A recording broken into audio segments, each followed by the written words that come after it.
আসসালামু আলাইকুম প্রিয় দিনী ভাই ও বোনেরা, আশা করি আল্লাহর অশেষ রহমতে সবাই ভালো আছেন। আজকে আমরা জানব ইবলিশ শয়তান কে ছিলেন এবং কে এই ইবলিশ, তার পরিচয় বা কী। মানুষ সৃষ্টির আগে আল্লাহর সৃষ্টিতে ফেরেশতা ও জিন ছিল। ইবলিশ ও ফেরেশতাদের উদ্দেশ্যে আল্লাহ তাআলা বলেন, যখন আমি ফেরেশতাদের আদেশ করলাম আদমকে সেজদা করো, সবাই সেজদা করল, কিন্তু ইবলিশ শয়তান সে প্রত্যাখ্যান করল, ফলে সে কাফিরদের অন্তর্ভুক্ত হল। সূরা বাকারা আয়াত ৩৪।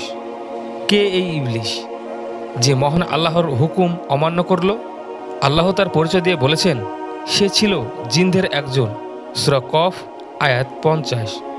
ইবলিশ ছিল জিন জাতির সদস্য, আগুনে তৈরি থাকত ফেরেশতাদের সঙ্গে, একনিষ্ঠভাবে আল্লাহর ইবাদত ও বন্দেগী করত। জিনদের আদি পিতা সম্পর্কে রাসূলুল্লাহ সাল্লাল্লাহু আলাইহি সাল্লামকে জিজ্ঞেস করলেন, তিনি বলেন, ইবলিশ জিন জাতির পিতা। ইবলিশকে কোরআন ও হাদিসের অধিকাংশ স্থানে উল্লেখ করা হয়েছে শয়তান বলে, তবে কখনো কখনো তার অনুসারী মানুষ ও জিনদের ও শয়তান বলা হয়েছে। ইবলিশের আসল নাম ছিল আজাজিল। অহংকার ও সীমা লঙ্ঘন করে আল্লাহর আদেশ অমান্য করায় সে আল্লাহ তাআলার দয়া ও রহমত থেকে বঞ্চিত হয়ে চিরদিনের জন্য অভিশপ্ত হয়ে যায়। তাই তাকে ইবলিশ নাম দেওয়া হয়। কারণ অধিকাংশ মুসলিম ভাষাবিদের মতে ইবলিশ শব্দটি আরবি আল ইবলাস শব্দ থেকে এর উৎপত্তি, অর্থ নিরাশা, ভ্রষ্টতা, গোমরাহি ইত্যাদি। অমুসলিম ভাষাবিদরা মনে করেন ইবলিশ গ্রিক শব্দ ডিয়াবুলুস থেকে এসেছে। এই শব্দ থেকেই ফরাসি ভাষায় ডিয়াবেল এবং ইংরেজিতে ডেভিল শব্দের উৎপত্তি। গ্রিক ভাষায় এর মৌলিক অর্থ কুৎসা রটনাকারী, বিশ্বাসঘাতক। ইবলিশ শব্দটি কোরআনে ১১ বার এসেছে। অহংকার ও আদম আলাইহিসসালামকে সেজদা না করার বিষয়ে এসেছে ৯ বার। ইবলিশের আরও কিছু উপনাম আছে: হারিস, আবু লুবাইনা, আবু মুর্রা, আবু কুরদুস, নাইল ও আবুল জান ইত্যাদি।